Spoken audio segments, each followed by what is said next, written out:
نحمده ونصلي على رسوله الكريم اما بعد فاعوذ بالله من الشیطان الرجیم بسم اللہ الرحمن الرحیم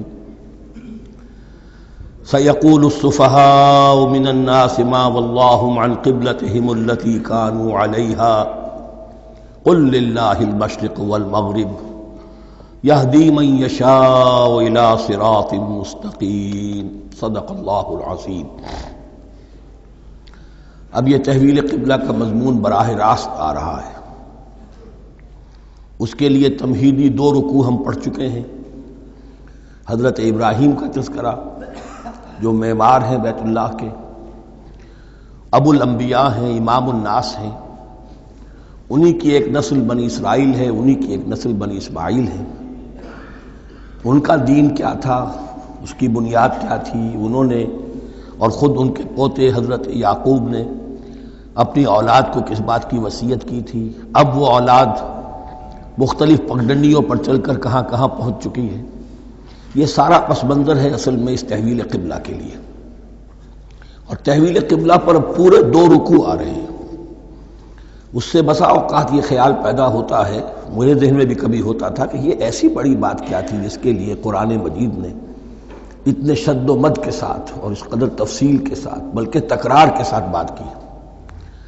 تو اصل میں اس کو یوں سمجھیے کہ ایک خاص مذہبی ذہنیت ہوتی ہے، اور وہ مذہبی ذہنیت یہ ہوتی ہے کہ اعمال کے ظاہر پر ان کی توجہ زیادہ مرکوز ہو جاتی ہے، اعمال کی جو روح ہے زیادہ اس کی طرف توجہ نہیں ہوتی۔ عوام الناس کا معاملہ یہی ہو جاتا ہے، ظواہر پر، رسومات پر، جو ظاہری شکلیں ہیں ان کی اہمیت، جو اصل دین ہے، روح دین ہے، جو مقاصد دین ہیں، ان کی طرف توجہ نہیں ہوتی۔ نتیجہ یہ ہوتا ہے کہ ظاہر میں ذرا سا فرق انہیں بہت محسوس ہوتا ہے، ذرا سا فرق ہو گیا، کسی نے رفع یدین کر لیا، قیامت آ گئی، معلوم ہوا یہ کوئی اور ہی آ گیا ہماری مسجد میں، یہ کون ہے؟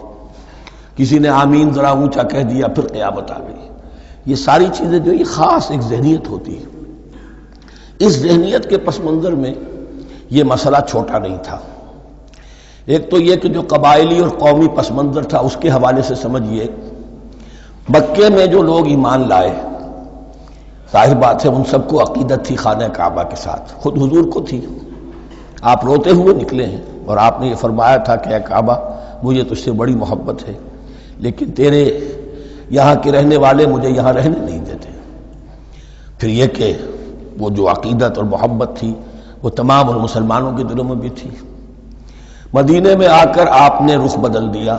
جب تک مکے میں تھے معلوم ہوتا ہے کہ حضور جب کھڑے ہوتے تھے نماز کے لیے ہے کافی، تو آپ اس طرح کھڑے ہوتے تھے کہ بیک وقت استقبال قبلتین ہو جاتا تھا، یعنی جو جنوبی دیوار ہے ایک طرف وہ کونا ہے جس میں حجر اسود ہے، اور دوسری طرف وہ یمانی ہے، رکن یمانی جو یمن کی طرف ہے، جو جنوب مغرب کی طرف ہے، جنوب کی طرف ہے۔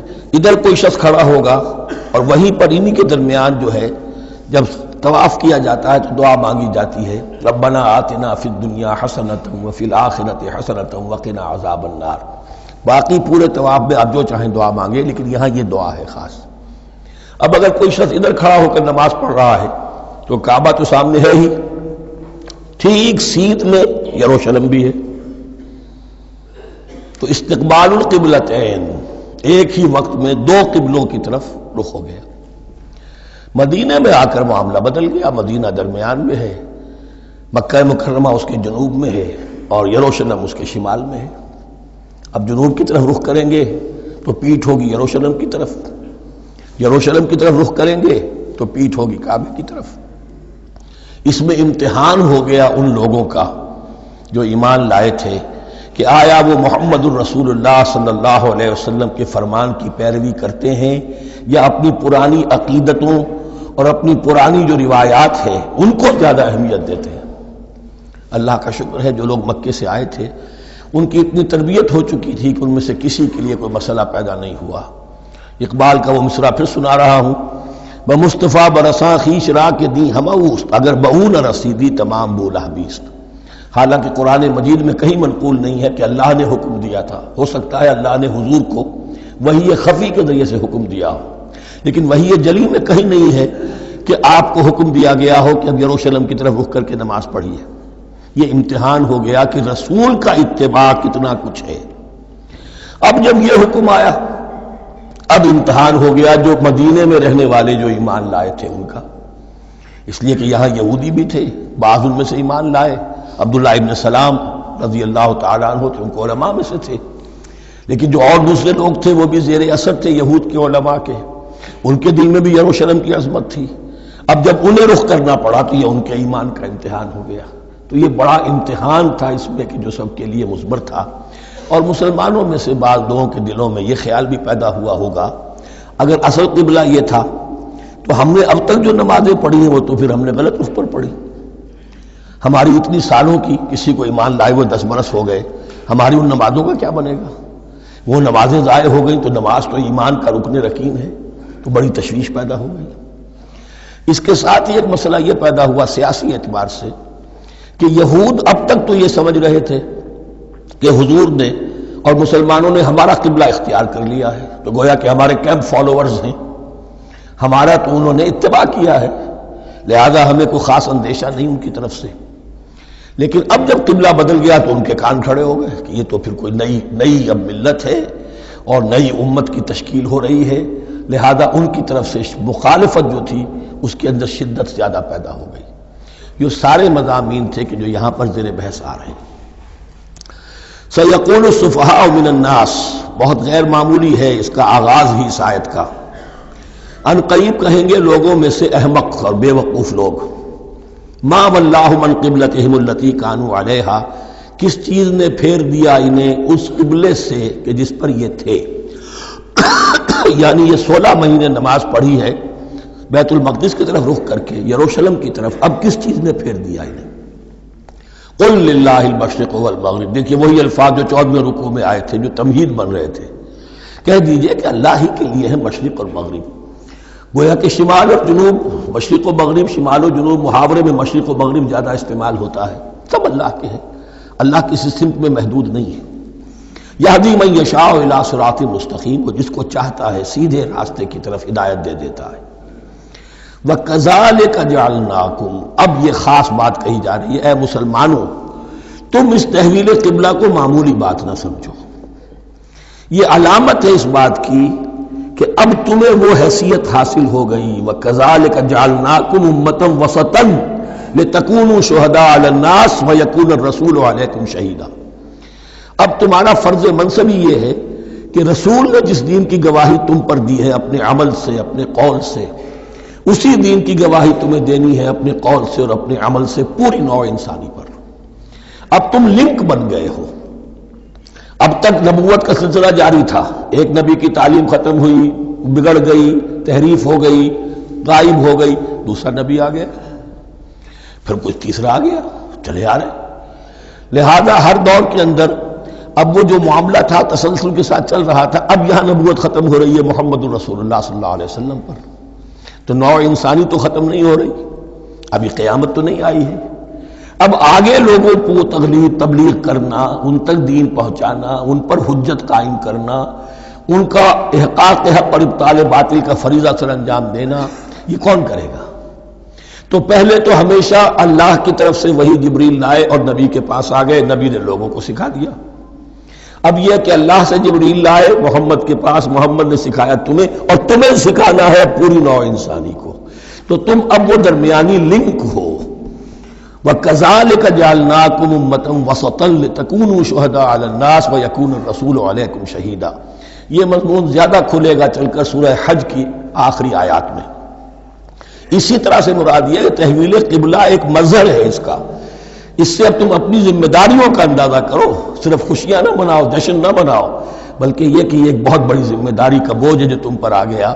کبھی ہم نے اپنے بندے محمد کے کاندھوں پر جب یہ بوجھ رکھا تھا تو ان سے بھی کہا تھا صلی اللہ علیہ وسلم، انا سنلقی علیک قولا ثقیلا، اے نبی ہم آپ پر ایک بھاری بات ڈالنے والے ہیں۔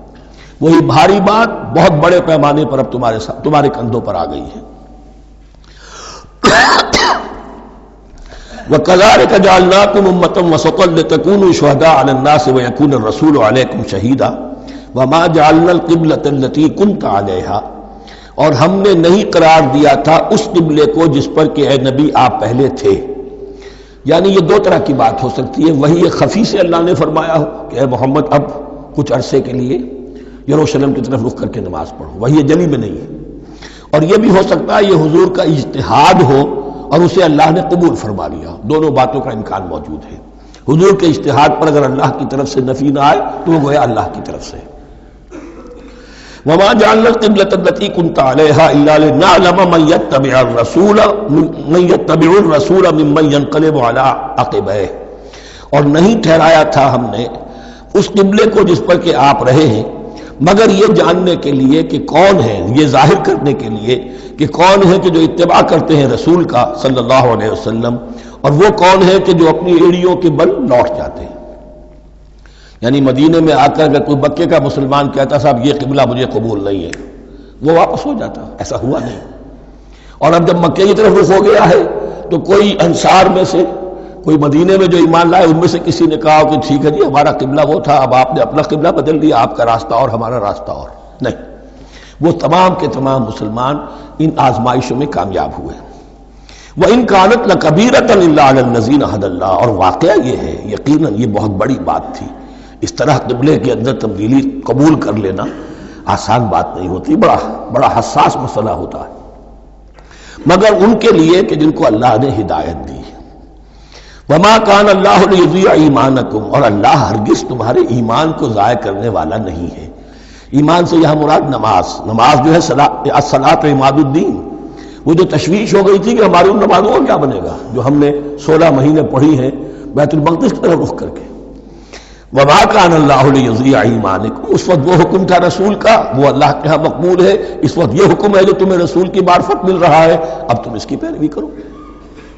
ان اللہ بالناس لرؤوف الرحیم. یقیناً اللہ تعالیٰ تو انسانوں کے حق میں بہت ہی شفیق ہے اور بہت ہی رحیم ہے. قد نرى تقلب وجهك في السماء. معلوم ہوتا ہے خود حضور کو انتظار تھا اس فیصلے کا، اور معلوم ہوتا ہے کہ آپ پر بھی شاخ گزر رہا تھا یہ وقفہ کہ جس میں نماز پڑھتے ہوئے پیٹھ ہو رہی تھی بیت اللہ کی طرف. تو آپ بار بار آپ کی نگاہیں آسمان کی طرف اٹھتی تھی کہ کب وحی آئے، کب جبرائیل حکم لے کر آئے. قد نرى تقلب وجهك في السماء. اے نبی ہم نے آپ کے چہرے کا بار بار آسمان کی طرف اٹھنا دیکھ لیا ہے. فَلَنُوَلِّيَنَّكَ قِبْلَةً تَرْضَاهَا.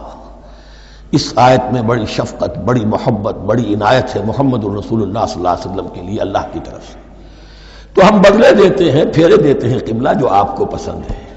ظاہر بات ہے کہ حضور کو جو محبت تھی اور جو بھی آپ کو ایک رشتہ قلبی تھا بیت اللہ کے ساتھ، فَلَنُوَلِّيَنَّكَ قِبْلَةً تَرْضَاهَا. ہم بدلے دیتے ہیں، بدل دیں گے قبلہ اسی طرف جو آپ کو پسند ہے.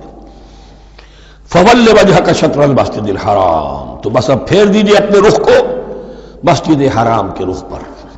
وَحَيْثُ مَا كُنْتُمْ. اور مسلمانوں جہاں کہیں بھی تم ہو، مدینے میں ہو یا کہیں اور ہو، مغرب میں ہو، شمال میں ہو، جنوب میں ہو، کہیں ہو، فَوَلُّوا وُجُوهَكُمْ شَطْرَهُ. تو اپنا چہرہ نماز میں اسی کے رخ پر پھیرو. وَإِنَّ الَّذِينَ أُوتُوا الْكِتَابَ لَيَعْلَمُونَ أَنَّهُ الْحَقُّ مِنْ رَبِّهِمْ. اور جن لوگوں کو کتاب دی گئی تھی وہ جانتے ہیں کہ یہ حق ہے ان کے پروردگار کی طرف سے. تورات میں بھی یہ مذکور تھا کہ اصل قبلہ ابراہیمی وہی تھا، اس لیے کہ یروشلم تو تعمیر کیا ہے حضرت ابراہیم سے کوئی 1000 سال کے بعد حضرت سلیمان نے.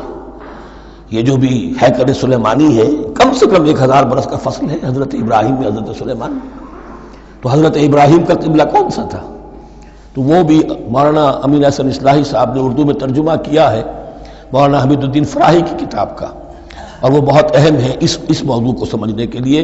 بہت سے مسلمان مفسرین نے بھی اس میں ٹھوکر کھائی ہے.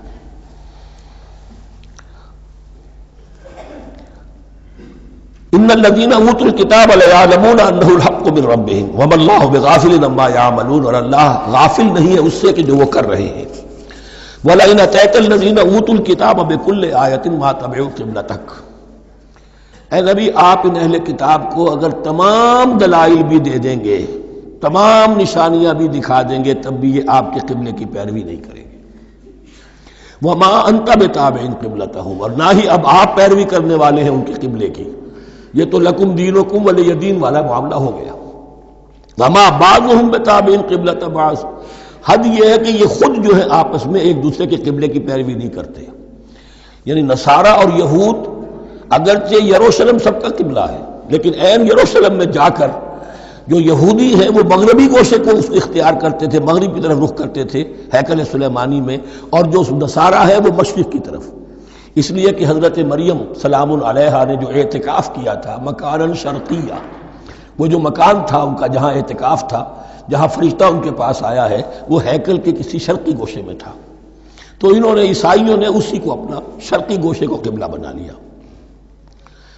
وما ولئن اتبعت اهواءهم، اور اے نبی اگر بالفرض آپ نے ان کی خواہشات کی پیروی کی، من بعد ما جاءك من العلم، اس کے بعد کہ آپ کے پاس العلم صحیح علم آ چکا ہے، انك اذا لمن الظالمین، تو آپ بھی پھر ظلم کرنے والوں میں سے ہو جائیں گے معاذ اللہ.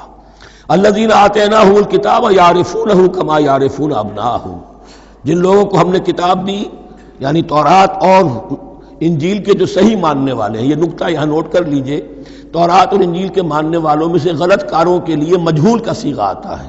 اوت الکتابہ، جنہیں کتاب دی گئی تھی، اور جو ان میں سے ٹھیک تھے صحیح رخ پر تھے ان کے لیے معروف کا صیغہ ہوتا ہے جنہیں کتاب ہم نے دی تھی. یہ انداز جو ہے معروف اور مجہول کا، یہ آپ دیکھیں گے کہ فرق ہوگا. جہاں ان کی کسی غلط بات کا تذکرہ ہوگا الذین اوتوا الکتاب، اور جہاں اچھی بات کا تو وہاں یہ کہ جو آتیناہم الکتاب. الذین آتیناہم الکتاب یعرفونہ کما یعرفون ابناءہم، وہ ایسے ہی پہچانتے ہیں اس کو. ہو کی ضمیر قبلے کی طرف بھی ہے، اور ہو کی ضمیر محمد الرسول اللہ کی طرف بھی ہے، ہو کی ضمیر قرآن کی طرف بھی ہے. ایسے پہچانتے ہیں جیسے اپنے بیٹوں کو. وَإِنَّ فَرِيقًا مِّنْهُمْ، اور یقیناً ان میں سے ایک گروہ وہ ہے لَيَكْتُمُونَ الْحَقَّ وَهُمْ يَعْلَمُونَ، جو جانتے بوجھتے حق کو چھپاتے ہیں. الحق من ربک، یہ حق ہے آپ کے رب کی طرف سے. فلا تکونن من الممترین، تو آپ ہرگز نہ بنے شک کرنے والوں میں. یہ حضور سے خطاب ہو رہا ہے، اور حضور کی وساطت سے اصل میں ہر مسلمان سے خطاب ہو رہا ہے. یہ بات ان سے کہی جا رہی ہے کہ اس میں کوئی شک اپنے پاس بتانے دو، یہ تو حق ہے تمہارے پروردگار کی طرف سے. وَلِكُلٍّ وِجْهَةٌ هُوَ مُوَلِّيهَا، ہر ایک کے لیے ہم نے ایک رخ معین کر دیا جس کی طرف کہ وہ رخ کرتا ہے. فَاسْتَبِقُوا الْخَيْرَاتِ، تو مسلمانوں تمہارے لیے ایک رخ تو ہم نے معین کر دیا بیت اللہ کا. ایک باطنی رخ کیا ہے؟ نیکیوں میں ایک دوسرے سے آگے بڑھنے کی کوشش کرو. ایک ہے ظاہر، نماز کا ظاہر ہے، آپ نے قبلے کی طرف رخ کر لیا ہے، آپ نے وضو کیا ہے. ایک نماز کا باطن ہے، خشوع ہے، خضوع ہے، حضور قلب حاصل ہے، رقت ہے، معلوم ہے کس کے سامنے حاضری ہے. اسی طریقے سے قبلہ ایک تو یہ ہے جو کہ کعبہ ہے، بیت اللہ ہے، ایک یہ فاستبقوا الخیرات، تم ہر نیکی کے اندر ایک دوسرے سے آگے بڑھنے کی کوشش کرو. اینما تکونوا یأتی بکم اللہ جمیعا، جہاں کہیں بھی ہوگے اللہ تم سب کو لے آئے گا، جمع کر دے گا. ان اللہ علی کل شیء قدیر، یقینا اللہ تعالی ہر چیز پر قادر ہے. ومن حیث خرجت فول وجهک شطر المسجد الحرام، اور جدھر سے بھی آپ کا نکلنا ہو، کہیں سفر کریں، کہیں بھی جائیں، تو آپ اپنا رخ پھیر دیجئے مسجد حرام کی طرف. وَإِنَّهُ لَلْحَقُّ مِن رَبِّكَ، اور یہ یقیناً حق ہے آپ کے رب کی طرف سے. وَمَا اللَّهُ بِغَافِلٍ عَمَّا تَعْمَلُونَ، اور اللہ غافل نہیں اس سے کہ جو تم کر رہے ہو. یہاں بظاہر جو ہے کلام حضور سے ہے، اصل میں مسلمانوں سے خطاب ہے بواسطہ محمد صلی اللہ علیہ وسلم. وَمِنْ حَيْثُ خَرَجْتَ فَوَلِّ وَجْهَكَ شَطْرَ الْمَسْجِدِ الْحَرَامِ وَحَيْثُ مَا كُنْتُمْ فَوَلُّوا وُجُوهَكُمْ شَطْرَهُ، اور دیکھو جہاں بھی تم نکلو اپنا رخ کرو مسجد حرام کی طرف. امریکہ میں جاؤ تب بھی رخ ہوگا مسجد حرام کی طرف، روس میں جاؤ رخ تمہارا ہوگا مسجد حرام کی طرف. وَحَيْثُ مَا كُنْتُمْ، اور اے مسلمانوں جہاں کہیں بھی تم ہو، فَوَلُّوا وُجُوهَكُمْ شَطْرَهُ، تو اپنے چہروں کو پھیر دو اسی کے رخ پر. لِأَلَّا يَكُونَ لِلنَّاسِ عَلَيْكُمْ حُجَّةٌ، تاکہ نہ رہے لوگوں کے پاس تمہارے خلاف کوئی دلیل. اب اس بات کو سمجھ لیجئے کہ چونکہ تورات میں لکھا ہوا تھا کہ نبی آخر الزمان کا قبلہ کعبہ ہوگا، اگر حضور یہ قبلہ اختیار نہ کرتے تو علماء یہود حجت قائم کرتے مسلمانوں پر کہ دیکھو تورات میں تو یہ لکھا ہے اور انہوں نے وہ اختیار نہیں کیا. تو یہ گویا کہ ان کے اوپر اتمام حجت بھی ہو رہا ہے اور قطع عذر بھی ہو رہا ہے، ان کی حجت کی جڑ بھی کٹ رہی ہے.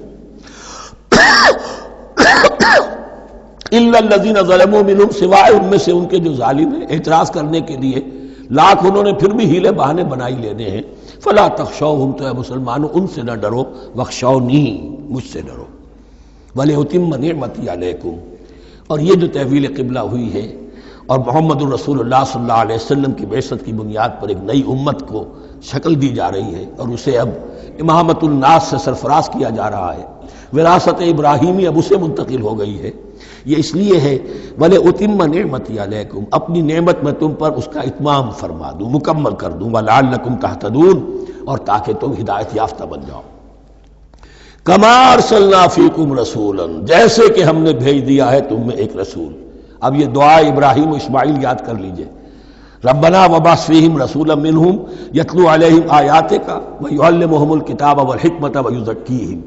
اب گویا کہ وہاں تو دعا تھی اور یہ 3000 سال کے بعد اس دعا کا ظہور ہو رہا ہے بعثت محمدی کی شکل میں۔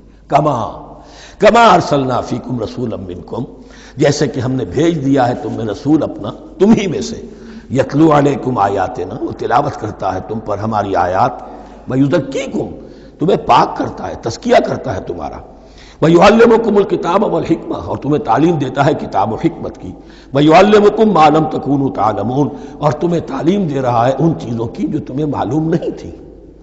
یہاں ایک نقطہ بڑا اہم ہے، حضرت ابراہیم اور اسماعیل کی دعا میں جو ترتیب تھی یہاں اللہ نے اس کو بدل دیا ہے۔ وہاں کیا تھا؟ تلاوت آیات، تعلیم کتاب و حکمت، پھر تزکیہ۔ یہاں کیا ہے؟ تلاوت آیات، پھر تزکیہ، پھر تعلیم کتاب و حکمت۔ اب ظاہر بات ہے کہ حضرت ابراہیم حضرت اسماعیل نے جو بات کہی وہ بھی غلط تو نہیں ہو سکتی، لیکن ہم یہ کہہ سکتے ہیں کہ اس کی امپرووڈ فارم یہ ہے جو اللہ تعالیٰ کی طرف سے دی گئی، اس لیے کہ تزکیہ مقدم ہے۔ اگر نیت صحیح نہیں ہے تو تعلیم کتاب و حکمت مفید نہیں ہوگی بلکہ گمراہی میں اضافہ ہوگا۔ نیت کج ہے تو گمراہی بڑھتی چلی جائے گی، اور تزکیہ کا حاصل کیا ہے؟ نیت درست ہو جائے، اخلاص، نحن لہ مخلصون۔ اگر یہ نہیں ہے تو جتنا پڑھو گے، جتنے بڑے عالم ہوگے، شیطان بھی بن سکتے ہو۔ بڑے بڑے فتنے عالموں نے اٹھائے ہیں۔ یہ جو دین اکبری تھا یا دین الہی تھا، اکبر کے تو باپ دادا کو کبھی خیال نہیں آ سکتا تھا اس کا۔ یہ پٹی پڑھانے والے کون تھے؟ ابو الفضل اور فیضی جیسے علماء، بہت بڑے علماء۔ اسی طرح غلام احمد قادیانی، اس کو اصل میں جو بھی پٹیاں پڑھائی ہیں وہ تو پڑھائی حکیم نور الدین نے، جو بہت بڑا عالم تھا، اہل حدیث عالم تھا۔ تو در حقیقت بہت بڑا عالم ہوگا، اگر اس کی کج ہو گئی نیت تو اتنا ہی بڑا فتنہ اٹھا دے گا۔ اس پہلو سے تزکیہ مقدم ہے، اور اس کا ثبوت یہ ہے، یہی مضمون سورہ آل عمران میں آیا، یہی مضمون پھر سورہ جمعہ میں آئے گا، وہاں بھی ترتیب یہی ہے۔ تینوں جگہ پر اللہ کی طرف سے ترتیب یہی ہے، یتلو علیکم آیاتنا ویزکیکم، تمہیں ہماری آیات پڑھ کر سنا رہا ہے اور تمہارا تزکیہ کرتا ہے، ویعلمکم الکتاب والحکمہ، اور اس تزکیے کے بعد پھر تعلیم کتاب و حکمت، ویعلمکم ما لم تکونوا تعلمون، اور تمہیں سکھا رہا ہے جو کچھ علم تمہیں حاصل نہیں تھا۔ فاذکرونی اذکرکم، پس مجھے یاد رکھو، میں تمہیں یاد رکھوں گا۔ یہ بہت بڑا میثاق ہے اور بہت بڑا وعدہ ہے، بہت بڑا وعدہ ہے۔ اور یہاں تک حدیث میں پھر اس کی شرح آئی ہے، میرا بندہ اگر مجھے اپنے دل میں یاد کرتا ہے میں بھی اسے اپنے جی میں یاد کرتا ہوں، اور میرا بندہ اگر میرا ذکر کسی محفل میں کرتا ہے تو میں اس سے بہت اعلیٰ محفل میں اس کا ذکر کرتا ہوں۔ اس کی محفل تو بہت بلند و بالا ہے، ملائے اعلیٰ کی محفل ہے، فرشتے ملائکہ مقربین کی محفل ہے، خدا خود میر محفل بود اندر لامکا خسرو، محمد شمع محفل بود شب جائے کہ من بودم۔ اب خسرو کس عالم میں تھے جب یہ شعر کہہ گئے ہیں؟ تو بہرحال ہے تو صحیح، ایک محفل تو ہے، میں اس سے بڑی بہتر محفل میں ان کا تذکرہ کرتا ہوں۔ فاذکرونی اذکرکم واشکروا لی ولا تکفرون، اور میرا شکر کرو، میری نعمتوں کا ادراک کرو، اس کا شعور حاصل کرو، اس پر زبان سے بھی شکر ادا کرو، اپنے عمل سے بھی، جوارح سے بھی ان نعمتوں کا حق ادا کرو۔ یہاں وہ 18 رکوع ختم ہو گئے، نصف اول اس سورہ مبارکہ کا مکمل ہو گیا۔ اب آگے سے خطاب ہے، یا ایھا الذین آمنوا، ایک نئی امت آ گئی، چارٹر اس کا آ گیا۔ کیوں بنایا گیا تمہیں؟ لتکونوا شہداء علی الناس ویکون الرسول علیکم شہیدا، تم اب لنک ہو ہمیشہ ہمیشہ کے لیے محمد اور پوری نوع انسانی کے درمیان۔ اسی لیے وہ حدیث بھی تو ہے جو علماء حق ہوتے ہیں ان کے بارے میں فرمایا علماء امتی کا انبیاء بنی اسرائیل، میری امت کے علماء کا مقام وہی ہے جو بنی اسرائیل کے علماء کا، اس لیے کہ اب نبوت تو ختم ہو گئی محمد پر صلی اللہ علیہ وسلم، لیکن یہ کتاب تو ہے، اس کا پہنچانا تو ہے، اس کو عام تو کرنا ہے، حجت تو قائم کرنی ہے، اور صرف تبلیغ سے نہیں عمل کر کے دکھانا ہے، وہ نظام قائم کر کے دکھانا ہے جو محمد عربی نے قائم کیا صلی اللہ علیہ وسلم، تب حجت قائم ہوگی۔ اس کے لیے تمہیں قربانیاں دینی ہوں گی، مشکلیں جھیلنی ہوں گی، جان و مال کا نقصان برداشت کرنا ہوگا، آرام سے گھر بیٹھے ٹھنڈے پیٹوں کفر جگہ نہیں چھوڑ دے گا اور حق نہیں آ جائے گا، کفر کو ہٹانے کے لیے اور باطل کو ختم کرنے کے لیے اور حق کو قائم کرنے کے لیے تن من دھن تمہیں لگانے ہوں گے۔ اب دیکھیے وہ کال آ رہی ہے، یا ایھا الذین آمنوا استعینوا بالصبر والصلاۃ، یہی وہ الفاظ تھے کہ وہ جو 7 آیتیں تھیں جن کو میں نے کہا تھا خطاب میں بنی اسرائیل میں وہ بمنزلہ فاتحہ ہیں، ان میں الفاظ آئے تھے واستعینوا بالصبر والصلاۃ وانھا لکبیرۃ الا علی الخاشعین الذین یظنون انہم ملاقو ربہم وانہم الیہ راجعون۔ اب وہی خطاب یہاں ہو رہا ہے، یا ایھا الذین آمنوا استعینوا بالصبر والصلاۃ، یہ میں بیان وہاں کر چکا ہوں، ان اللہ مع الصابرین، جان لو کہ اللہ صبر کرنے والوں کے ساتھ ہے۔ اس بیعت سے کیا مراد ہے؟ ایک بات تو متفق علیہ ہے، اللہ کی مدد، اللہ کی تائید، اللہ کی نصرت ان کے شامل حال ہے۔ باقی یہ کہ اللہ تعالیٰ جہاں کہیں بھی ہم ہیں ہمارے ساتھ ہے، کس طرح ہے یہ ہم نہیں جانتے، لیکن یہ فرمایا اس نے کہ میں تو تمہاری دگے جان سے بھی زیادہ قریب ہوں۔ وَلَا تَقُولُوا لِمَنْ يُقْتَلُ فِي سَبِيلِ اللَّهِ أَمْوَاتٌ، اب پہلے ہی قدم پر قتل کی بات آ گئی۔ شرط اول قدم است کہ مجنوں باشی، پہلا قدم یہ ہے جانے دینے کے لیے تیار ہو جاؤ۔ وَلَا تَقُولُوا لِمَنْ يُقْتَلُ فِي سَبِيلِ اللَّهِ أَمْوَاتٌ، مت کہو ان کو کہ جو اللہ کی راہ میں قتل ہو جائیں مردہ، وہ مردہ نہیں ہے، بل احیاء، وہ زندہ ہے، وَلَٰكِن لَا تَشْعُرُونَ، لیکن تمہیں اس کا شعور نہیں ہے۔ شہداء جو اللہ کی راہ میں قتل ہو جائیں ان کے لیے یوم آخر تک کا انتظار نہیں ہے، ان کو براہ راست جنت میں داخلہ ملتا ہے۔ قیل ادخل الجنہ قال یا لیت قومی یعلمون بما غفر لی ربی وجعلنی من المکرمین، وہاں تاخیر نہیں ہے، لہذا وہ تو زندہ ہے۔ یہی مضمون پھر آئے گا سورہ آل عمران میں اور زیادہ نکھر کر، وَلَنَبْلُوَنَّكُمْ بِشَيْءٍ مِّنَ الْخَوْفِ وَالْجُوعِ۔ اب یہ ہے کہ پہلے سے دکھا دیا، اللہ تعالیٰ دھوکہ نہیں دینا چاہتا۔ دیکھ لو جس راہ میں قدم رکھا ہے اب آزمائشیں آئیں گی، تکلیفیں آئیں گی، رشتہ دار ناراض ہوں گے، بیوی شوہر سے لڑے گی، شوہر بیوی سے لڑے گا، اولاد والدین سے جدا ہوگی، یہ سب کچھ ہوگا، فساد ہوگا، فتور ہوگا، تصادم ہوگا، جان و مال کا نقصان ہوگا۔ وَلَنَبْلُوَنَّكُمْ، ہم لازماً آزمائیں گے تمہیں بِشَيْءٍ مِّنَ الْخَوْفِ، خوف کی کیفیت سے، وَالْجُوعِ، بھوک، فاقے، کیسے کیسے فاقے آئے ہیں، کیا ہوا ہے غزوہ احزاب میں، کیا ہوا ہے جو اس سے کے بعد جو جیش العسرہ ہے، تبوک کی جنگ ہے، وَنَقْصٍ مِّنَ الْأَمْوَالِ وَالْأَنفُسِ وَالثَّمَرَاتِ، اور نقصانات ہوں گے مالی بھی جانی بھی، اور ثمرات۔ اب ثمرات یہاں 2 معنی دے رہا ہے، چونکہ مدینے والوں کی جو تھی اصل جو ان کی معیشت تھی وہ زرعی تھی، پھل، خاص طور پر کھجور، یہ ان کی پیداوار تھی، جسے آج کل آپ کہتے ہیں کیش کراپ جو ہے ان کی، وہ یہ تھی۔ اب ایسا بھی ہوگا کہ فصل تیار کھڑی ہے، اگر اسے اتارا نہ کھجور سے تو ضائع ہو جائے گی، اور ادھر سے تبوک کا حکم آ گیا نکلو اللہ کی راہ، یہ ساری فصل ضائع ہو جائے گی۔ امتحان ہو گیا کہ نہیں؟ اور اس کے علاوہ ایک اور کا مفہوم، انسان کچھ بہت محنت کرتا ہے، جد و جہد کرتا ہے، کیریئر بناتا ہے، اپنا ایک مقام بنا لیتا ہے اس کیریئر میں، اس پروفیشن میں، اس راستے پر آتا ہے تو کچھ اور ہی شکل اختیار کرنی پڑتی ہے۔ وہ تجارت کے زمانے میں جو محنت کی تھی، وہ کیریئر کو اب جمانے میں جو محنت کی تھی، وہ سارا کا سارا معاملہ جو ہے وہ کھو کر پھر اس وادی میں آنا پڑتا ہے۔ وَلَنَبْلُوَنَّكُمْ، یہ بھی ثمرات ہیں نا، محنت کے ثمرات۔ وَلَنَبْلُوَنَّكُمْ بِشَيْءٍ مِّنَ الْخَوْفِ وَالْجُوعِ وَنَقْصٍ مِّنَ الْأَمْوَالِ وَالْأَنفُسِ وَالثَّمَرَاتِ وَبَشِّرِ الصَّابِرِينَ، اور اے نبی بشارت دیجئے صابروں کو، صبر کرنے والوں کو۔ یہ کون ہے؟ الذین اذا اصابتہم مصیبۃ، وہ لوگ کہ جن کو جب بھی کوئی مصیبت آئے قالوا انا للہ و انا الیہ راجعون، وہ کہتے ہیں ہم اللہ ہی کے تو ہیں، اللہ ہی کی طرف ہمیں لوٹ جانا ہے، کل بھی جانا تھا آج چلے جائیں، حاضر ہیں، جتنی جلدی بلا لیں۔ نشان مرد مومن باتوں گویم جو مرگ آیا تبسم بر لب اوست، مرد مومن کی تو نشانی یہی ہے کہ جب موت آئے تو مسرت کے ساتھ اس کے چہرے پر، اس کے ہونٹوں پر مسکراہٹ ہو۔ یہ ایمان، جو میں نے کہا تھا لٹمس ٹیسٹ یہ ہے کہ بندہ مومن اس دنیا میں زیادہ رہنے کی خواہش نہیں کر سکتا۔ لائف از اے لائبلٹی، جو لمحہ آ رہا ہے اس کا حساب دینا ہوگا، تو جتنی عمر بڑھ رہی ہے حساب بڑھ رہا ہے۔ It's not an asset, it's a liability. اور الدنیا سجن المومن و جنت الکافر، یہ تو مومن کے لیے ایک قید خانہ ہے، ہاں کافروں کی جنت۔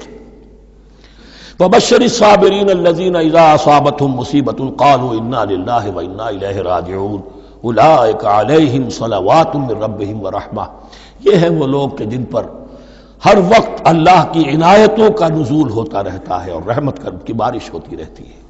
وَأُولَٰئِكَ هُمُ الْمُهْتَدُونَ، اور یہی لوگ ہیں ہدایت یافتہ جنہوں نے واقعتاً ہدایت کو اختیار کیا ہے۔ اور جو ایسے مرحلے پر ٹھٹک کر کھڑے رہ جائیں، پیچھے رہ جائیں، پیچھے بیٹھ جائیں، پیٹھ موڑ لیں، وہ گویا کہ ختم ہوا ان کا معاملہ۔ اب چونکہ اس معاملے میں بحث ہو گئی تھی خانہ کعبہ کی بھی، پھر اسی میں مقام ابراہیم کی بات آ گئی تھی، تو کچھ ذہنوں میں سوال پیدا ہوا کہ یہ جو حج کے مناسک میں صفا اور مروہ جو ہے یہ بھی تو آخر اسی کا تو ان کی کیا حقیقت ہے، کوئی حقیقت ہے یا نہیں؟ فرمایا ان الصفا والمروۃ من شعائر اللہ، یہ بھی اللہ کے شاعر میں سے ہے۔ شاعر کسے کہتے ہیں؟ وہ چیز جو شعور بخشے۔ تو وہ چیزیں کہ جن کے ساتھ اولو العزم پیغمبروں یا اولو العزم انسانوں، اولو العزم اولیاء اللہ کے کچھ حالات و واقعات کا کوئی ذہنی سلسلہ قائم ہوتا ہو، وہ گویا کہ شعور دلانے والے ہوتے ہیں، یاد دلانے والے ہوتے ہیں، اللہ تعالیٰ کی طرف ذہن کو لے جانے والے ہوتے ہیں۔ اس اعتبار سے شاعر ان الصفا والمروۃ من شعائر اللہ فمن حج البیت او اعتمر فلا جناح علیہ ان یطوف بہما، تو جو کوئی بھی ہمارے گھر کا حج کرے، بیت اللہ کا حج کرے یا عمرہ کرے، اعتمر، فلا جناح علیہ، تو کوئی حرج نہیں ہے اس پر، ان یطوف بہما، کہ ان دونوں کا بھی طواف کرے، وہ جو 7 چکر لگائے جاتے ہیں، ان الصفا والمروہ۔ ومن تطوع خیرا، جو شخص جان بوجھ کر بھلا کام کرتا ہے، فإن اللہ شاکر علیم، تو جان لو اللہ بڑا قدردان ہے۔ اب شکر انسان کرتا ہے تو اس کے معنی کیا ہوں گے؟ احسان مند ہونا۔ وہی شکر اللہ کرتا ہے شکور، اس کے کیا معنی ہوں گے؟ قدردانی۔ میرے بندے نے یہ کام کیا، میرے بندے نے میرے لیے یہ محنت کی، یہ قربانی دی۔ ان اللہ شاکر علیم، اور جانتا ہے، چاہے کسی اور کو پتہ نہ چلے اسے تو معلوم ہے۔ اگر تم نے اللہ کی رضا جوئی کے لیے کسی کو کوئی مالی مدد دی ہے اس حال میں کہ جو کچھ داہنے ہاتھ نے دیا ہے بائیں کو بھی خبر نہیں ہونے دی، کجا یہ کہ کسی اور انسان کے سامنے اس کا تذکرہ ہو، تو اب یہ جو ہے اللہ کے تو علم میں ہے۔ اگر تو اللہ سے اجر و ثواب چاہتے ہو تو اس کا ڈنڈورا پیٹنے کی کوئی ضرورت نہیں، اور اگر تم نے لوگوں کو دکھانے کے لیے کیا تھا تو وہ تو شرک ہو گیا، لائبلٹی ہو گئی۔ ان الذین یکتمون ما انزلنا من البینات، اب یہاں پھر کچھ آخری یوں سمجھیے کہ یہ اب جس کو کہتے ہیں موپنگ اپ آپریشن، بات مضمون تو پورا ختم ہو گیا لیکن کچھ نہیں صحیح چیزیں ابھی ہیں سابقہ امت مسلمہ کے بارے میں کہنے کی، وہ مزید ایڈ کی جا رہی ہیں۔ ان الذین یکتمون ما انزلنا من البینات والہدی من بعد ما بیناہ للناس فی الکتاب اولئک یلعنهم اللہ یلعنهم اللاعنون، یقیناً وہ لوگ جو چھپاتے ہیں اس شے کو جو ہم نے نازل کی ہے بینات میں سے اور ہدایت میں سے، اس کے بعد کہ ہم نے ان کو واضح کر دیا ہے لوگوں کے لیے کتاب میں، وہ لوگ ہیں کہ جن پر لعنت کرتا ہے اللہ، اور لعنت کرتے ہیں تمام لعنت کرنے والے۔ یعنی علم ایک بہت بڑی جو ہے امانت ہے، اس علم کا چھپانا، کتمان حق، ہم آیت پڑھ آئے ہیں وَمَنْ أَظْلَمُ مِمَّنْ يَكْتُمُ شَهَادَةً عِندَهُ مِنَ اللَّهِ، اگر اللہ کی طرف سے کوئی گواہی کسی کے پاس ہے وہ اسے چھپا لے تو اس سے بڑا ظالم کون ہوگا؟ اب انہی کی وضاحت ہو رہی ہے، کیسی کیسی کھلی شہادتیں تورات اور انجیل میں تھیں اور ان کو یہ چھپائے پھر رہے۔ ان الذين يكتمون ما انزلنا من البينات والهدى من بعد ما بيناه للناس في الكتاب اولئك يلعنهم الله ويلعنهم اللاعنون الا الذين تابوا واصلحوا وبينوا، سوائے ان کے کہ جو توبہ کرے اور اپنی اصلاح کر لے اور اب واضح کریں وہ شے کہ جو انہوں نے چھپائی ہوئی تھی اسے ظاہر کریں. فاولئک اتوب علیہم، تو ان کی توبہ میں قبول کروں گا اور ان کی طرف میں نگاہ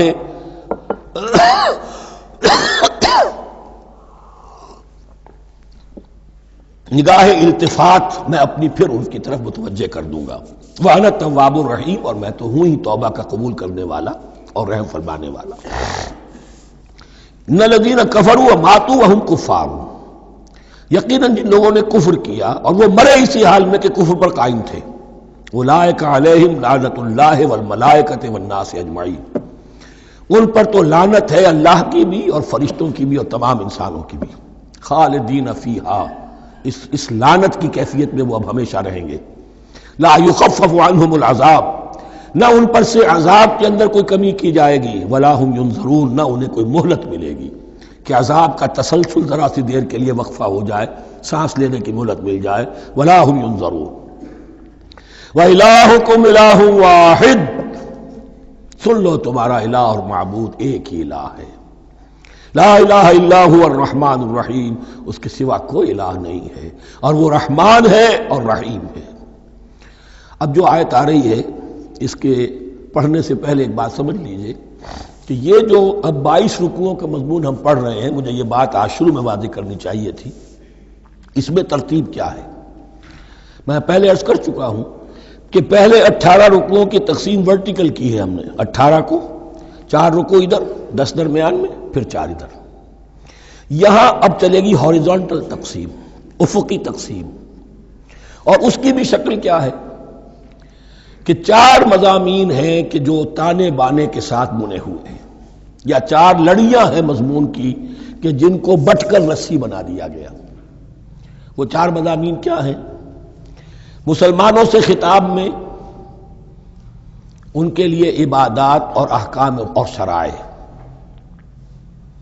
یہ واجب ہے، یہ کرنا ہے، یہ حلال ہے، یہ حرام ہے، نماز فرض ہے، روزہ فرض ہے، وغیرہ وغیرہ. اور 2 لڑیاں جہاد بالمال، جہاد بالنفس. جہاد بالنفس کی آخری انتہا قتال ہے، جہاں انسان نقد جان ہاتھ پر رکھ کر، ہتھیلی پر رکھ کر میدان میں حاضر ہو جاتا ہے. جو جنگ میں گیا اس نے اپنے آپ کو موت کے لیے پیش کر دیا، بچ کر آ جائے تو بونس ہے. اس اعتبار سے یہ 4 جڑیں. شریعت کو 2 حصوں میں تقسیم کیجئے، عبادات اور پھر بقیہ احکام شریعت، معاملات، جن میں خاص طور پر شوہر اور بیوی کا تعلق جو ہے وہ سب سے اہم ہے. تمدن انسانی کی بنیاد وہی ہے. لہذا اس صورت میں آپ دیکھیں گے تفصیلی احکام آئیں گے آئلی قوانین کے ضمن میں. دوسری طرف جہاد بالمال یعنی انفاق، اللہ کی راہ میں خرچ کرنا، اور جہاد بالنفس جس کی آخری منزل قتال. اب یہ 4 لڑیاں اس طرح سے ہیں، فرض کیجئے ایک لال لڑی ہے، ایک پیلی ہے، ایک نیلی ہے، ایک ہری ہے. ان کو بٹ دیا گیا ہے. جب ایک طرف سے دیکھیں گے تو کٹا پھٹا نظر آئے گا رنگ. لال نظر آیا، پھر پیلا نظر آیا، پھر نیلا نظر آیا، پھر ہرا، پھر لال، پھر نیلا، پھر پیلا، پھر ہرا. تو ایسا معلوم ہوگا جیسے کٹے پھٹے ہیں مضامین.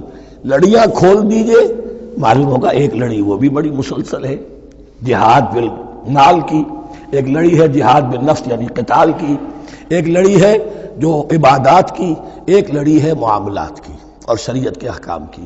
یہ 4 لڑیاں، اور یہ تانے بانے کی طرح بنی ہوئی ہیں، لیکن اسی بنتی میں بہت بڑے حسین پھول موجود ہیں. طویل آیات عظیم ترین آیات قرآن مجید کی، ان میں سے اب ایک آیت یہاں آ رہی ہے. اس کو میں نے عنوان دیا ہے آیت الآیات.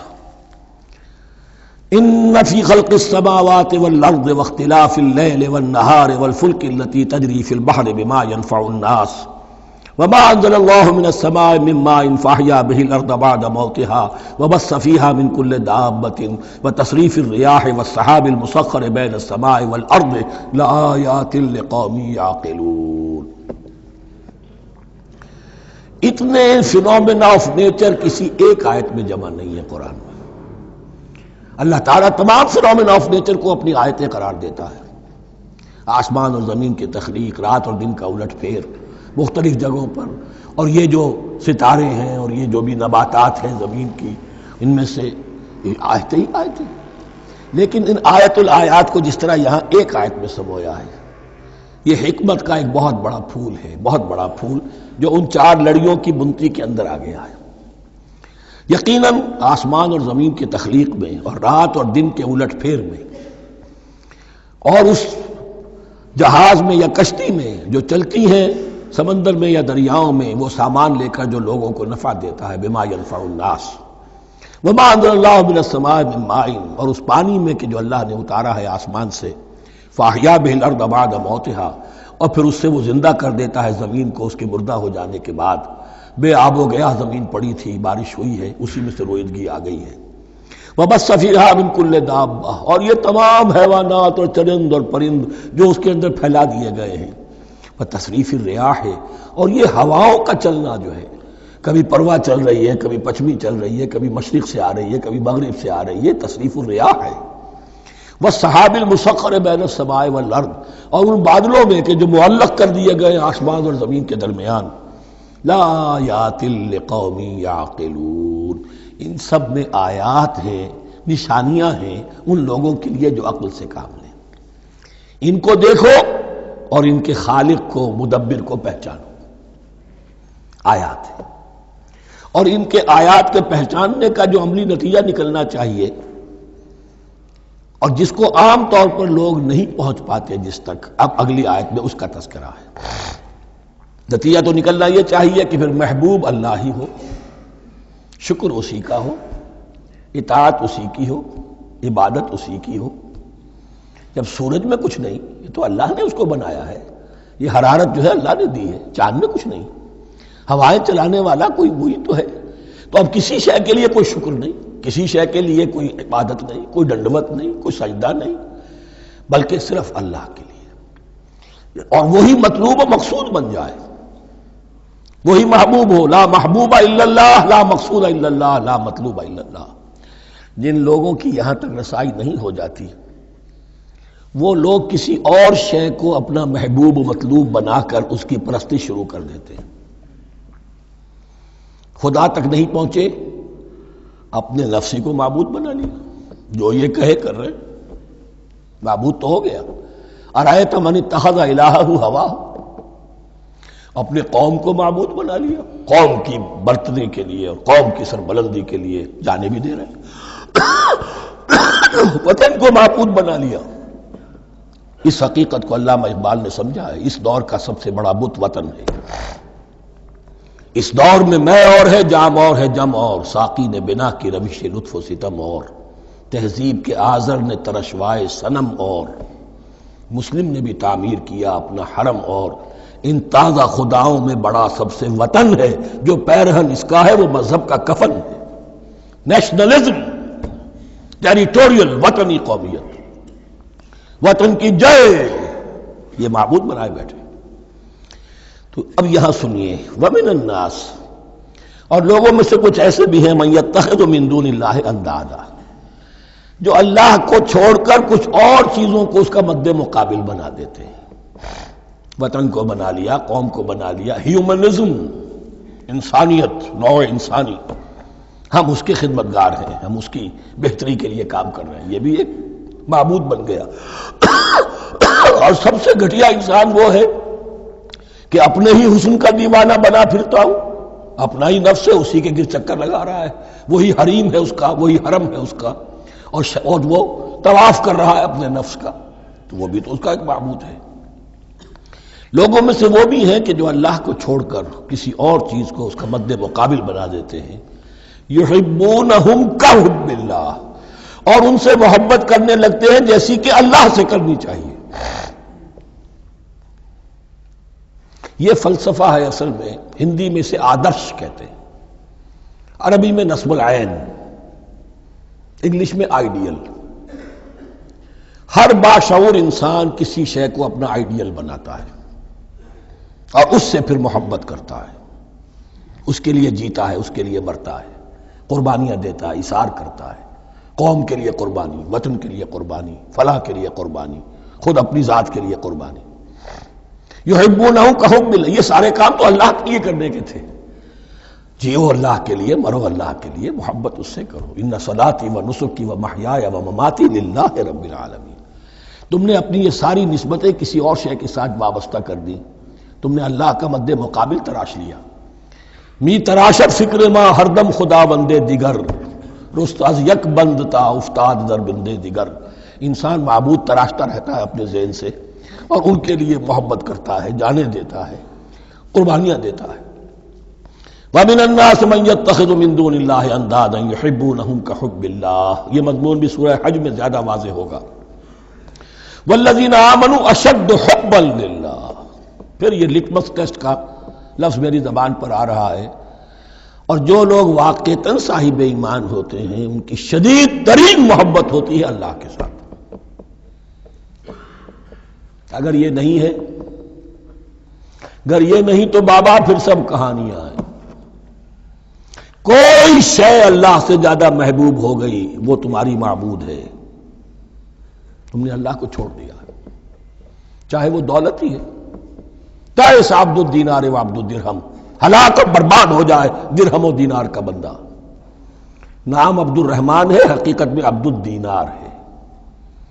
دینار آنا چاہیے، حرام سے آئے، حلال سے آئے، جائز سے آئے، ناجائز سے آئے، تو معبود اللہ نہیں ہے، معبود دینار ہے۔ ہندو نے یہ کیا کہ لکشمی دیوی کی ایک مورتی بنا کر پوجنا شروع کر دیا۔ یہ لکشمی دیوی اگر ذرا مہربان ہو جائے گی دولت آ جائے گی۔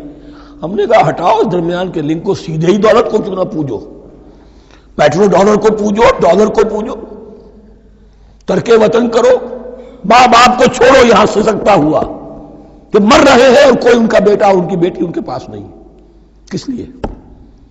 ڈالر۔ کون معبود ہوا؟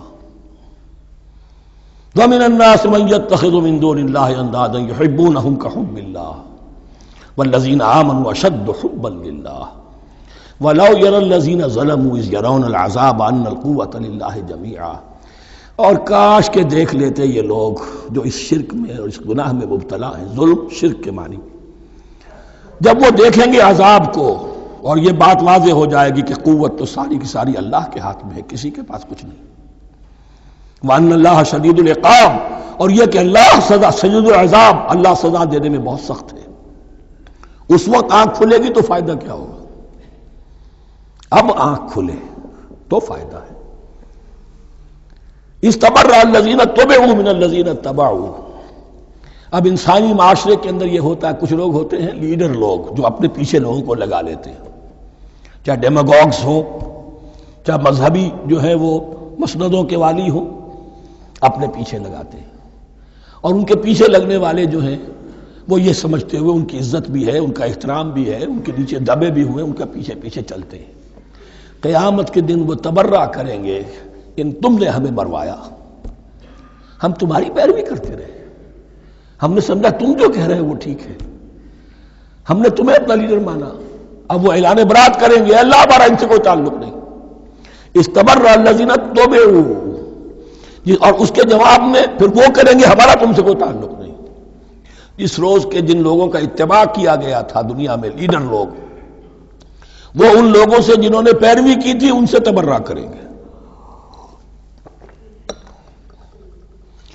وَرَأَوُا الْعَذَابَ وَتَقَطَّعَتْ بِهِمُ الْأَسْبَابُ، اور وہ دیکھ لیں گے عذاب کو، نگاہوں کے سامنے جہنم آ جائے گی اور تمام رشتے منقطع ہو جائیں گے۔ یوم یفر المرء من اخیہ وامہ وابیہ وصاحبتہ وبنیہ لکل امرئ منہم یومئذ شأن یغنیہ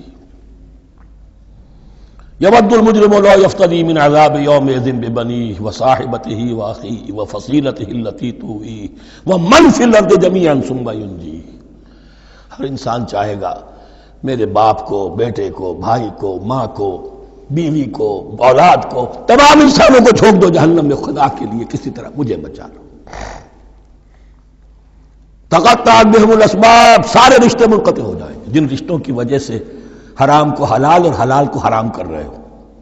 جن کی دلجوئی کے لیے حرام کی کمائی کرتے ہو، جن کی دلجوئی کے لیے دین کے راستے سے آگے نہیں بڑھ رہے ہو، دین کے راستے میں بیوی ناراض نہ ہو جائے، گھر والے ناراض نہ ہو جائیں، بتقطعت بہم الاسباب، یہ سارے رشتے یہیں تک کے لیے ختم ہو جائیں۔ وقال الذین اتبعوا، اور جو ان کے پیروکار تھے وہ کہیں گے لو ان لنا کرۃ، اگر کہیں ہمیں دنیا میں لوٹنا نصیب ہو جائے، فنتبرأ منہم کما تبرؤوا منا، تو ہم بھی ان سے اسی طرح برات کریں گے جیسے آج یہ ہم سے برات کر رہے ہیں۔ کذالک یریہم اللہ اعمالہم حسرات علیہم، اس طرح اللہ ان کو دکھائے گا ان کے اعمال حسرتیں بن جائیں گی۔ کاش کہ ہم نے سمجھا ہوتا، کاش کہ ہم نے ان کی پیروی نہ کی ہوتی، کاش کہ ہم نے ان کو اپنا لیڈر اور اپنا ہادی اور رہنما نہ مانا ہوتا۔ وما ہم بخارجین من النار، لیکن وہ اب آگ سے نکلنے والے نہیں ہوں گے۔ یا ایھا الناس کلوا مما فی الارض حلالا طیبا ولا تتبعوا خطوات الشیطان انہ لکم عدو مبین۔ اے لوگو، زمین میں جو کچھ حلال اور طیب ہے، حلال ہے اور پاک ہے، صاف ستھری چیز اور حلال چیز، وہ کھاؤ، اور شیطان کے نقش قدم کی پیروی نہ کرو، انہ لکم عدو مبین، یقیناً وہ تمہارے لیے کھلا دشمن ہے۔ یہ بحث اصل میں کھلے گی سورہ انعام میں جا کر۔ وہاں عرب میں یہ رواج تھا، بتوں کے نام پر کوئی جانور چھوڑ دیتے تھے، جیسے ہندوؤں میں بھی تھی رواج، ہم نے تو بچپن میں دیکھا ہے، کوئی سانڈ چھوڑ دیا، کسی کے کان جو ہے وہ چیر دیے، یہ فلاں بت کے لیے ہے، فلاں دیوی کے لیے ہے، اب اسے کوئی کچھ نہیں کہہ سکتا تھا، وہ جہاں چاہیں وہ منہ ماریں جا کر ان کا، اور پھر ان کا ظاہر بات ہے ان کا گوشت کیسے کھایا جا سکتا تھا۔ تو عرب میں بھی یہ رواج تھے، اور ابھی تک اس کے کچھ نہ کچھ ریزیڈول ایفیکٹس تھے۔ آباء و اجداد کی جو رسمیں چلی آ رہی ہوں وہ آسانی سے جو ہے وہ چھوٹتی نہیں ہے، کچھ نہ کچھ اثرات رہتے ہیں، جیسے آج تک ہمارے ہاں ہندوانہ اثرات موجود ہیں۔ تو ایسے لوگوں سے کہا جا رہا ہے کہ یہ تمام حرمتیں جو تمہارے ان لوگوں نے مشرکین نے بنا لی تھی، یہ جانور حرام، یہ جانور حرام ہو گیا، اسے فلاں کے نام پر نامزد کیا ہے، اس اونٹ کی جو ہے اتنی اونٹنیوں کے ساتھ جفتی ہو چکی ہے، اب بس اس کو خالی کر دو، چھوڑ دو، نہ اس کے اوپر سواری کی جائے گی اور نہ اس کا گوشت کھایا جائے گا۔ یہ کوئی نہیں ہے، جو چیز حلال ہے اصلاً اور طیب ہے کھاؤ۔ انما یامرکم بالسوء والفحشاء، یقیناً شیطان تمہیں حکم دیتا ہے بدی کا اور بے حیائی کا، وان تقولوا علی اللہ ما لا تعلمون، اور اس کا کہ تم کہو اللہ کی طرف نسبت کر کے جو تم جانتے نہیں ہو کہ اللہ نے حرام کیا۔ بھائی تمہیں کہاں معلوم؟ کوئی دلیل لاؤ، کسی کتاب میں دکھاؤ کہ اللہ نے یہ چیز حرام کر دی۔ وَإِذَا قِيلَ لَهُمُ اتَّبِعُوا مَا أَنزَلَ اللَّهُ قَالُوا بَلْ نَتَّبِعُ مَا أَلْفَيْنَا عَلَيْهِ آبَاءَنَا، اور جب ان سے کہا جاتا ہے اتباع کرو اس کی جو اللہ نے نازل کیا ہے، قالوا، وہ کہتے ہیں بل نتبع ما ألفينا عليه آباءنا، ہم تو پیروی کریں گے اس کی جس پر ہم نے پایا اپنے آباء و اجداد کو۔ اَوَ لَوْ كَانَ آبَاؤُهُمْ لَا يَعْقِلُونَ شَيْئًا وَلَا يَهْتَدُونَ، کیا وہ اپنے آباء و اجداد ہی کی پیروی کرتے رہیں گے، خواہ ان کے آباء و اجداد نہ کسی بات کو سمجھ پائے ہوں نہ ہدایت یافتہ ہوئے ہوں۔ میں نے عرض کر دیا تھا کہ سورہ بقرہ میں جہاں دعوت تیسرے رکوع کی پہلی آیت شروع ہوئی، یا ایھا الناس اعبدوا ربکم الذی خلقکم والذین من قبلکم لعلکم تعقلون، وہ بھی تو مخلوق تھے جیسے تم مخلوق ہو، تم سے خطا ہو سکتی ہے ان سے بھی ہوئی، تم غلطی کر سکتے ہو انہوں نے بھی کی۔ وَمَثَلُ الَّذِينَ كَفَرُوا كَمَثَلِ الَّذِي يَنِقُ بِمَا لَا يَسْمَعُ إِلَّا دُعَاءً وَنِدَاءً۔ یہاں ذرا تمثیل کے اندر ایک پیچیدگی ہے کہ بظاہر ترجمہ تو یہ ہوگا کہ مثال ان لوگوں کی جنہوں نے کفر کیا اس شخص کی سی ہے جو پکار رہا ہے ایسی چیز کو جو نہ سنتا ہے نہ سمجھتا ہے۔ ہاں یہ پتہ چلتا ہے کہ کچھ پکار رہا ہے، جانور ہوتے ہیں انہیں اور کیا سمجھ میں آتا ہے۔ تو یہاں پہ اصل میں تمثیل میں مراد یہ ہے کہ حضور صلی اللہ علیہ وسلم اور مسلمان ان لوگوں کو جو سمجھانے کی کوشش کر رہے ہیں ان میں سے کچھ ایسے بھی ہیں کہ جو کچھ نہیں سمجھتے، دعا اور ندا تو ہے، صم بکم عمی فہم لا یعقلون، لیکن وہ بہرے بھی ہیں، گونگے بھی ہیں، اندھے بھی ہیں، وہ عقل سے کام نہیں لیتے۔ یا ایھا الذین آمنوا کلوا من طیبات ما رزقناکم، اے اہل ایمان کھاؤ ان تمام پاکیزہ چیزوں میں سے جو ہم نے تمہیں دی ہیں، واشکروا للہ، اللہ کا شکر ادا کرو، ان کنتم ایاہ تعبدون، اگر تم واقعتاً اسی کی عبادت کرنے والے ہو۔ جیسا کہ میں نے عرض کیا سورہ الانعام میں یہ ساری چیزیں آئیں گی بہت تفصیل سے۔ انما حرم علیکم المیتۃ والدم ولحم الخنزیر وما اہل بہ لغیر اللہ بنیادی طور پر اللہ تعالیٰ نے وہ کھانے کے جو اہل عرب میں اس وقت رائج تھے ان میں سے 4 چیزوں کی حرمت کا اعلان کیا ہے بار بار، مکی صورتوں میں بار بار ہوا ہے اور یہاں پھر یہ مدنی صورت کے اندر گویا کہ آخری بار۔ انما حرم علیکم، آخری بار نہیں بلکہ یہ پھر سورہ مائدہ میں پھر آئے گا مضمون، انما حرم علیکم المیتۃ، اللہ نے تم پر حرام کیا مردار کو، جو اپنی آپ موت مر گیا، ذبح نہیں کیا گیا، والدم، اور خون حرام ہے، نجس ہے۔ اسی لیے جو ذبح کرنے کا ہمارا طریقہ ہے وہ یہ ہے کہ صرف گردن کو کاٹا جائے تاکہ اس میں شریانے وغیرہ کٹ جائے اور اکثر جو ہے خون جسم کا نکل جائے۔ اگر جھٹکا کیا جائے جیسے سکھ کرتے تھے، ایک ہی تلوار کے وار سے گردن اڑا دی بکری کی، یا یہ کہ جیسے کہ یورپ وغیرہ میں ہوتا ہے، تو پھر وہ خون اندر رہ جاتا ہے جسم کے، اس کے اندر پھر وہ اینٹھن نہیں ہوتی اس حیوان کے جسم میں کہ جس سے خون جو ہے وہ باہر چلا جائے، تو وہ لحم الخنزیر، اور تیسری چیز ہے خنزیر کا گوشت، اور چوتھی چیز وما اہل بہ لغیر اللہ، اور وہ کہ جس پر پکارا گیا ہو کسی کا نام اللہ کے سوا۔ اب اس میں ایک چیز تو یہ ہے کہ جسی شے کو ذبح کرتے ہوئے کسی بت کا، کسی دیوی کا، کسی دیوتا کا تذکرہ کیا، وہ تو حرام مطلق ہو ہی گیا، اس کا گوشت کھانا حرام مطلق ہے۔ لیکن اسی کے تابع یہ ہوگا کسی بزرگ کا قرب حاصل کرنے کے لیے اس کے مزار پر لے جا کر وہاں ذبح کیا جا رہا ہے، پوچھیں گے تو ہم تو اللہ کے لیے ذبح کر رہے ہیں، تو اللہ کے لیے تو اپنے گھر میں بھی کر سکتے تھے ذبح، یہاں کیوں لائے ہو؟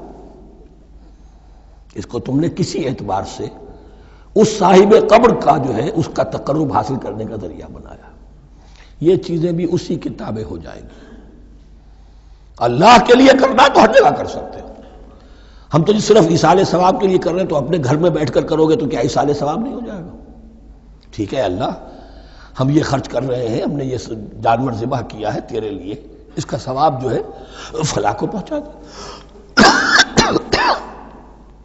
یہ ہے 4 چیزیں بنیادی طور پر۔ فمن اضطر غیر باغ ولا عاد، ان میں بھی ایک رعایت ہے، اگر کوئی مضطر ہو گیا ہے، مجبور ہو گیا ہے، جان نکل رہی ہے اور کوئی شے کھانے کو نہیں، لیکن 2 شرطیں پوری ہو، غیر باغ ولا عاد، وہ اس حرام کی طرف رغبت نہ رکھتا ہو، اور نہ جو ناگزیر حد ہے جان بچانے کی اس سے آگے بڑھے۔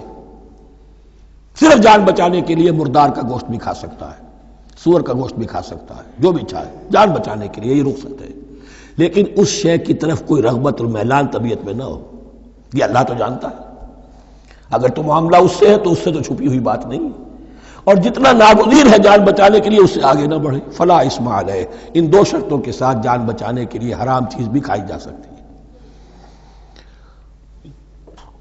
ان اللہ غفور الرحیم، یقیناً اللہ غفور الرحیم ہے۔ ان الذین یکتمون ما انزل اللہ من الکتاب ویشترون بہ ثمنا قلیلا، یقیناً وہ لوگ جو چھپاتے ہیں اس کو جو اللہ نے نازل کیا ہے کتاب میں سے اور فروخت کرتے ہیں انہیں بہت حقیر سی قیمت پر، اولئک ما یاکلون فی بطونہم الا النار، یہ لوگ نہیں بھر رہے اپنے پیٹوں میں مگر آگ۔ ولا یکلمہم اللہ یوم القیامہ، اللہ ان سے کلام نہیں کرے گا قیامت کے دن۔ ولا یزکیہم، نہ انہیں پاک کرے گا۔ ولہم عذاب علیم، ان کے لیے دردناک عذاب ہے۔ اولئک الذین اشتروا الضلالۃ بالہدی، یہ ہیں وہ لوگ کہ جنہوں نے ہدایت دے کر ضلالت خرید لی ہے، والعذاب بالمغفرہ، اور مغفرت اللہ کی اپنے ہاتھ سے دے کر عذاب خرید لیا ہے۔ فما اصبرہم علی النار، تو کتنا ہے ان کا حوصلہ آگ کے لیے، بڑے صابر ہیں اس جہنم کی آگ کے لیے، کس طرح تیاری کر رہے ہیں۔ ذالک بان اللہ نزل الکتاب بالحق، یہ اس لیے کہ اللہ نے تو کتاب نازل کی حق کے ساتھ۔